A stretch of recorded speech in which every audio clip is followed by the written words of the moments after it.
రసహృదయులైన మిత్రులందరికీ కూడా నమస్కారం. ఈరోజు 4వ రోజు మనం డాక్టర్ కేశవరెడ్డి గారు రచించిన అతడు అడవిని జయించాడు అనే నవలికను వింటున్నాము. నిన్నటిదాకా 9 అధ్యాయాలు చెప్పుకున్నాము. ఇవాళ 4వ రోజు 10, 11, 12 అధ్యాయాల్ని చెప్పుకుందాము. పందుల్ని పెంచుకునే ముసలివాడు తప్పిపోయిన సుక్కపంది అడవిలో ఎక్కడో ఈని ఉంటుందని దాన్ని వెతుకుతూ అతను సాయంత్రం వేళ చీకటి పడే వేళ ఇల్లు వదిలి అడవిలోకి ప్రవేశించి చుక్క పంది కోసం అన్వేషణ సాగిస్తున్నాడు. అడవిని వర్ణిస్తున్నాడు. చుక్క పందిని వెతుకుతూ అతను కుందేల్ని కూడా చంపి ఆ రాత్రికి అతని ఆకలిని తీర్చుకున్నాడు. నిన్నంతవరకు చెప్పుకున్నాం. ఇప్పుడు 10వ అధ్యాయం చెప్పుకుంటున్నాం. కొంతసేపటికి అతనికి మార్గాంతరం తోచింది.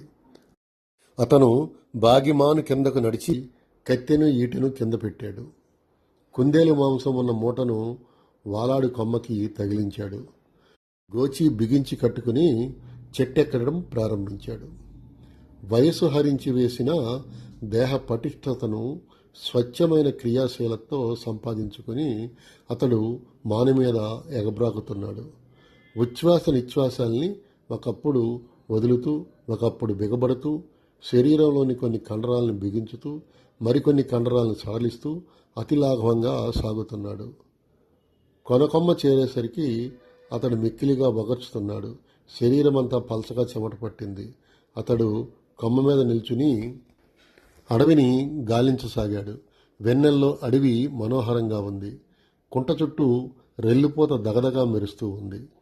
గాలి ప్రారంభం కావటం మూలాన కుంటలోని నీటి మట్టం అలలమయమై ఉన్నది. చంటిపాపలు తమ రొమ్ములను పీకుతూ ఉండగా మాగన్నుగా పడుకుని ఉన్న తల్లుల వలె అడవిలోని మహావృక్షాలు కోతులు, పిట్టలు, ఎలుగుబంట్లు మొదలైన అడవి ప్రాణులను తమ కొమ్మలపైన తొర్రల లోపల ఉంచుకుని నిద్రిస్తున్నాయి. మోదుగ చెట్లు ఆకులన్నింటినీ రాల్చివేసుకుని ఎర్రటి పూలు ఒళ్లంతా తొడుక్కుని యుద్ధభూమిలో క్షతగాత్రుల వలె అక్కడక్కడ నిల్చుని ఉన్నాయి. కొన్ని క్రోసుల దూరాన ఒక కొండ తగలబడుతున్నది. మంటలు అడుగు వద్ద నుండి బయలుదేరి శిఖరం వైపుకి సాగుతున్నాయి. ముసలివాడు బాగి కొమ్మ మీద నిలబడి అడవిని పరిశీలిస్తున్నాడు. గద్ద ఉదయాన్నే లేచి ఊరి మధ్య ఉండే చింత చెట్టు మీద కూర్చుని కుక్కితట్టల కింద నుండి బయటికి వచ్చే కోడి పిల్లల కోసము, పెరల నుండి గెంతుతూ బయటకు వచ్చే కప్పల కోసము వెతుకుతున్నట్లు అతడు అడవిని పరిశీలిస్తున్నాడు. క్రమంగా గాలి వరవడి హెచ్చుతున్నది. అది పలు రకాలైన ధ్వనులను తనతో పాటు మోసుకొస్తున్నది. చెవి ఎగ్గి వింటున్న ముసలివానికి చిరపరిచితమైన ఒక ధ్వని వినిపించింది. అది తోటిగువ్వ తాలూకా ధ్వని. ఈశాన్యపు దిక్కుని ఎక్కడో తోటిగువ్వ అరుస్తున్నది అనుకున్నాడు అతను. ఇప్పుడు అతను మనకి తోటిగువ్వ యొక్క లక్షణాలు, దాని యొక్క ప్రవర్తన ఎలాగుంటుందో చాలా విపులంగా చెప్తాడు. విందాం మరి. తోటిగువ్వ జిజ్ఞాసు. అడవిలో ఏ మూల ఏ వింత జరిగినా దాని దృష్టిపథంలో పడి తీరవలసిందే. అది వింత జరుగుతున్న చోట చేరి విసుగు విరామం లేకుండా అల్లరి చేస్తుంది. తాను చూసిన వింత అడవంతటికీ తెలిసే వరకు విశ్రమించదు. అడవిలో దాక్కుని ఉండే దొంగలను పట్టిస్తుంది. తప్పిపోయిన పెంపుడు జంతువుల యొక్క ఆచూకీని తెలియజేస్తుంది. ఓసారి అది హద్దులు మీరిన కుతూహలాన్ని ప్రదర్శిస్తూ ఉంటుంది. కుందేళ్ల కోసం, నక్కల కోసం వేసిన బోనులను చూసి అది తన సహజ కుతూహలంతో బోను చుట్టూ తిరుగుతూ చివరకు తానే ఆ బోన్లో చిక్కుని ప్రాణాలు పోగొట్టుకోవడం కద్దు. ముసలివాడు సావధానంగా వింటూ ఈశాన్యపు దిక్కు నుండి వీస్తున్న గాలిలో తేలివచ్చే ధ్వని తరంగాలను పరిశోధిస్తున్నాడు. అది తోటిగొవ్వే. సుక్కపంది ఆ ఈశాన్యపు దిక్కుని ఎక్కడో సలుగుల్ని ఈనేసింది. అది చూసి తోటిగువ్వ అల్లరిని ప్రారంభించింది అనుకున్నాడు అతను. అతడు ఈశాన్యపు దిశగా తేరిపార చూశాడు.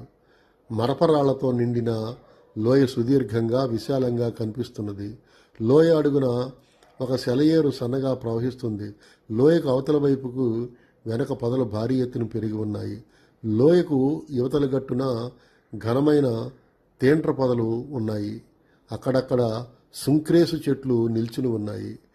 క్రమక్రమంగా ముసలివానికి తోటిగువ్వ అరుపు మరింత స్పష్టంగా వినిపించసాగింది.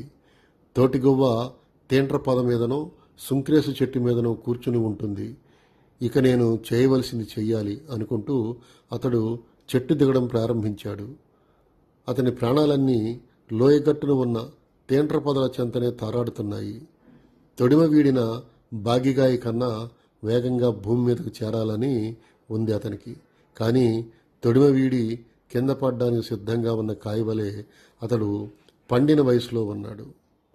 తొడలు జబ్బలు మంట పెడుతూ ఉండగా అతడు చెట్టు వెంబడి జారి కిందకు చేరాడు. కత్తిని బొడ్లో దోపుకుని ఈటి చివరను మూటను తగిలించుకుని భుజాన వేసుకున్నాడు. అతడు క్షణం ఆలస్యం చేయకుండా ఈశాన్య దిక్కుగా నడవడం ప్రారంభించాడు. 10వ అధ్యాయం సమాప్తం. 11వ అధ్యాయంలోకి వద్దాం. అతడు చెట్టు మీద ఉన్నప్పుడు వినపడినంత స్పష్టంగా పిట్టకోత ఇప్పుడు వినపడటం లేదు. సావధానంగా దీక్షగా వింటూ అతడు నడుస్తున్నాడు. గాలి పాటును అనుసరించి పిట్టకోత ఒకప్పుడు స్పష్టంగా మరొకప్పుడు అస్పష్టంగా వినిపిస్తుంది. తదనుగుణంగా అతని నడక వేగము, ఉచ్ఛ్వాస నిశ్వాసాల లయ మారుతున్నది. అతడు మరపరాళ్ళ లోయగట్టుకి చేరాడు. సుంక్రేసు చెట్లలో పసుపుపచ్చని పూలు వెన్నెల్లో అందంగా కనిపిస్తున్నాయి. తేండ్ర పొదలు బలమైన తీగలతో వెడల్పైన ఆకులతో భయం కొలుపుతున్నాయి. ఆ చెట్ల మధ్యగా పొదల మధ్యగా అతడు నడవసాగాడు. రాను రాను పిట్ట అరుపులు మరింత గట్టిగా వినపడుతున్నాయి. కళ్ళతో అతడు సుంక్రేసు చెట్టు కొమ్మల్ని కదిలిస్తున్నాడు. తేంట్ర ఆకుల్ని తిరగేస్తున్నాడు. కళ్ళను చెవులుగా మార్చుకుని చెవులను కళ్ళగా మార్చుకుని అతడు వెదుకుతున్నాడు. అలా కొంతసేపు నడవగా తోటిగువ్వ అతని కంటపడింది. అతడి గబాలున నేల మీద కూర్చుని పాకుతూ ఒక బండమాటను చేరాడు. అతని రాక తోటిగువ్వను బెదిరి పెట్టడం అతనికి ఇష్టం లేదు. అతడు బండ వైపు నుండి తొంగి చూడసాగాడు. నల్లని తోటిగువ్వ ఒక తేంట్ర పొద మీద కూర్చుని మెడను నలువైపులా తిప్పుకుంటూ తోకను టిక్కు టిక్కుమనిపించుకుంటూ అరుస్తున్నది. పిడికెడి ప్రాణమున్న ఆ పిట్ట అలుపు లేకుండా యంత్రం వలె గొంతు చించుకుంటూ తన కంటబడిన వింతను లోకాలకి చాటుచున్నది. పాపం తోటిగువ్వ ఇలా ఎంతసేపటి నుంచి అరుస్తున్నదో అనుకున్నాడు ముసలివాడు. దాని కంఠం సన్నగిల్లుతున్న సూచనలు కానీ శరీరం బడలిక చెందుతున్న సూచనలు కానీ తోచటం లేదు. ఆ పిట్ట నా పిడికిడంత లేదు, దానికింత ఓపిక ఎక్కడదో. అరిచే కొద్దీ దాని శరీరంలో సత్తు పుట్టుకొస్తుంది కాబోలు అనుకున్నాడు. ఒరే తోటోడా, అరిచింది చాలు, ఊరుకో, నేను వచ్చేసాను కదా, నీ బాధ్యత తీరిపోయింది, ఇక నువ్వు ఊరుకో అన్నాడు ముసలివాడు. కానీ పిట్ట ఊరుకోలేదు. తోకను టిక్కు టిక్కుమని ఆడించుకుంటూ అరుస్తూనే ఉంది. ముసలివాడు నవ్వుకున్నాడు. ఆ గువ్వ నా కోసం అరుస్తుంది అనుకోవడం నా వెర్రి. అది ఏ ముసలివానికి కానీ ఏ సుక్కపందికి కానీ సహాయపడాలనే ఉద్దేశంతో అరవడం లేదు. అది స్వలాభం కోసం అరుచుకుంటూ ఉంది అనుకున్నాడు ముసలివాడు. అయితే దానికిప్పుడు వనగూడే స్వలాభం ఏమిటి అని అతడు ప్రశ్నించుకున్నాడు. నాకు తెలియదు, బహుశా దాని పుట్టుకే అంత కాబోలు. పిడికెడు నల్లని శరీరాన్ని, 2 చీలికలు గల జానడి తోకను, బీరగింజంత ముక్కును పెట్టుకుని తోటిగువ్వ పుట్టింది కదా, ఆ పుట్టుకను సార్థకం చేసుకునేందుకు అరుస్తూ ఉంది అనుకున్నాడు అతను. ముసలివాడు బండ వెనక నుండి తొంగి చూస్తూనే ఉన్నాడు. తేంట్ర పొదపైన ఆకుల మధ్య ఒక తీగపై కూర్చుని తోటిగువ్వ గిక్కీక్కు గిక్కీక్కు అని అరుస్తూ ఉంది. గాలి ఈశాన్య దిశ నుండి తేంట్ర పొద మీదుగా ముసలివాని వైపుకి వీస్తున్నది. తన అన్వేషణలో ఎంతసేపు కళ్ళను చెవులను వినియోగించిన ముసలివాడు ఇప్పుడు ఘ్రాణేంద్రియాలను కూడా వినియోగించసాగాడు. పొద మీదుగా తన వైపు వీస్తున్న గాలులను అతడు పరీక్షించసాగాడు. కొంతసేపు గాలి వాసన పట్టి పురిటి వాసన కొడుతూ ఉంది.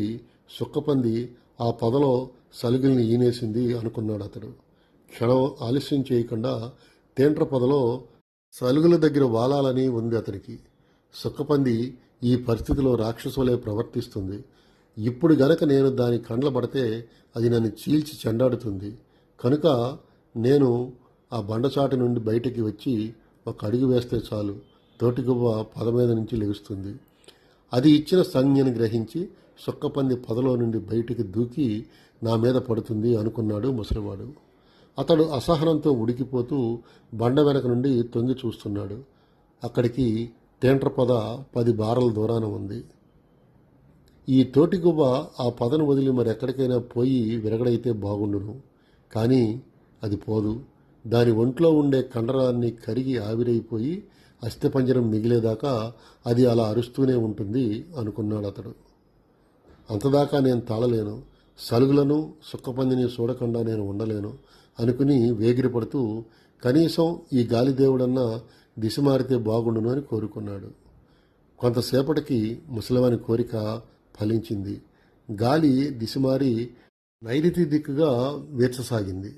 అతడు తన మొల చుట్టూ ఉన్న బట్టల్ని బిగగట్టుకుని కత్తిని ఈటిని సర్దుకుని బండ వెనక నుండి పిల్లివలే యువతలకు వచ్చాడు. మా చేతుల మీదను మోకాళ్ళ మీదను పాకుతూ తేంట్ర పొదవైపు సాగుతున్నాడు. చప్పుడు కలగకుండా ఉండేందుకై విశ్వాస నిశ్వాసాల్ని మెత్తగా సలుపుతున్నాడు. నేల మీద ఉండే ఎండుటాకులకు తన శరీరం తగలకుండా జాగ్రత్త తీసుకుంటున్నాడు.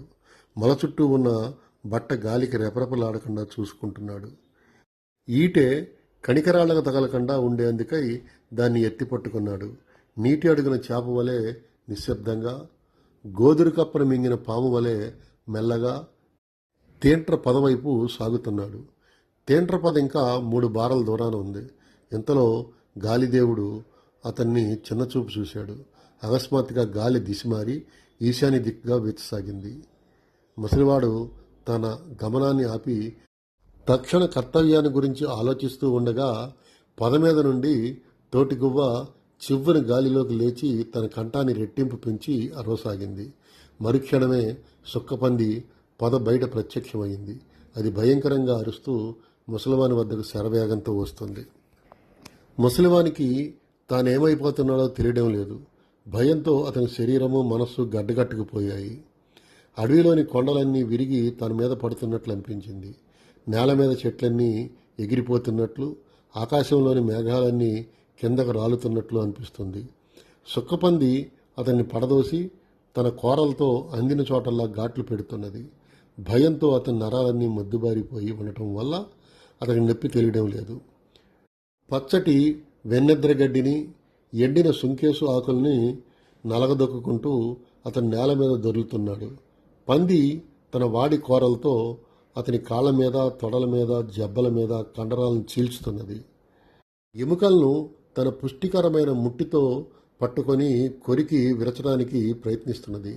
గడ్డి మీద దొర్లుతూ, పొర్లుతూ, ఎగురుతూ పెనుగులాడుతున్న మానవుణ్ణి నొగ్గు నూచాడి చేయాలనే దృఢనిశ్చయంతో ఆ జంతు విజృంభించింది.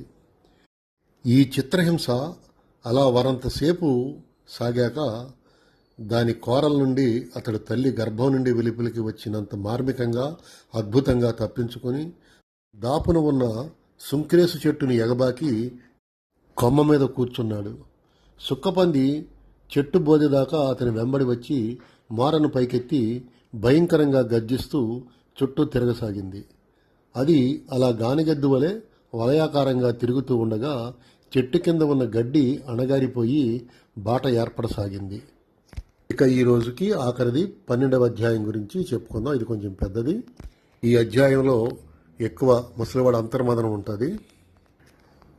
కొమ్మ మీద కూర్చొని ఉన్న ముసలివాడు నేను ఎలా తప్పించుకున్నాను, తప్పించుకోవడానికి నాకు శక్తియుక్తులు ఎక్కడి నుండి వచ్చాయి అనుకున్నాడు.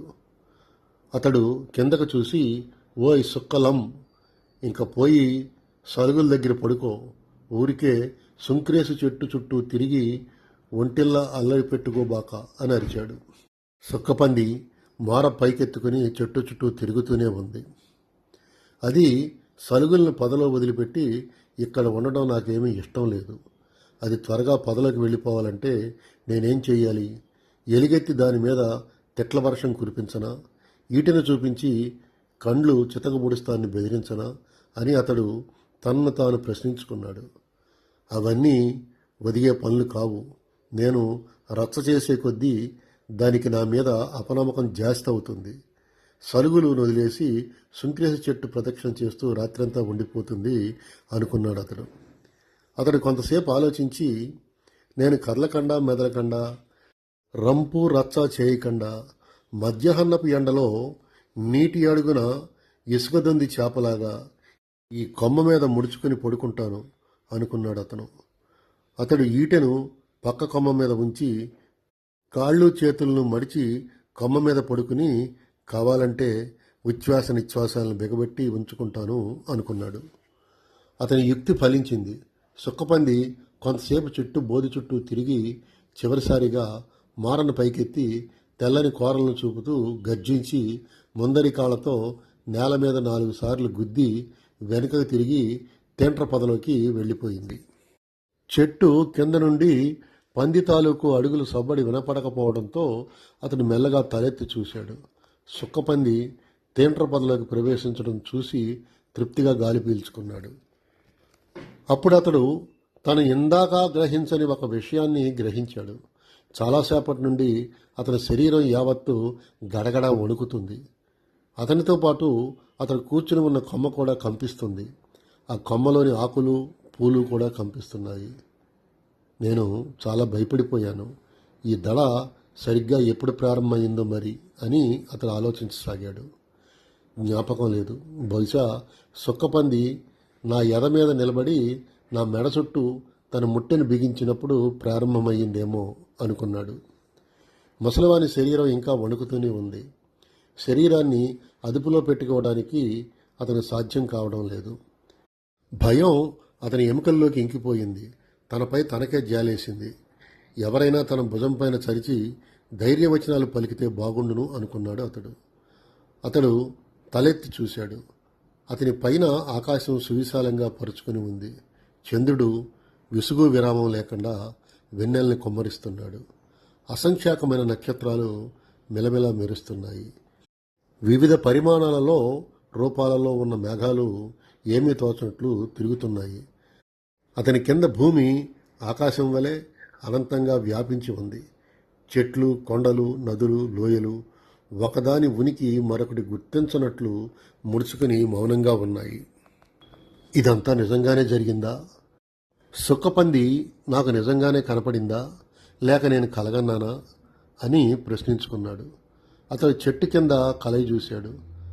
తను పందితో పోరాడుతూ దొర్లుతున్నప్పుడు తన కింద పడి ఎండుటాకులు, పచ్చగడ్డి నలిగి ఉండటం కనిపిస్తూ ఉంది. తన మొల నుండి జారిన కత్తి సుంక్రేసు చెట్టు కాళ్ళంత దూరాన పడి ఉన్నది. పంది నడిచిన బాట చెట్టు చుట్టూ వలయాకారంగా కనిపిస్తుంది. అతని శరీరం ఇంకా సన్నగా కంపిస్తుంది. తొడల మీద, కాళ్ళ మీద కండరాలు చీలికలు చీలికలుగా వేలాడుతున్నాయి. నెత్తురు బొట్లు బొట్లుగా కారుతూ నేల మీద ఎండిన సుంక్రేసు ఆకుల మీద పడి టప్పు టప్పుమని చప్పుడు చేస్తున్నది. గాయాలకు అంటుకొని ఉన్న ఇసుక రేణువులను అతడు వణుకుతున్న చేతులతో తుడవసాగాడు. క్రమక్రమంగా గాయాల నుండి రక్తస్రావం తగ్గిపోతున్నది. ఇంకెంతసేపు? గాయాలు పక్కులు కట్టేశాయంటే రక్తస్రావం ఆగిపోతుంది అనుకున్నాడు అతను.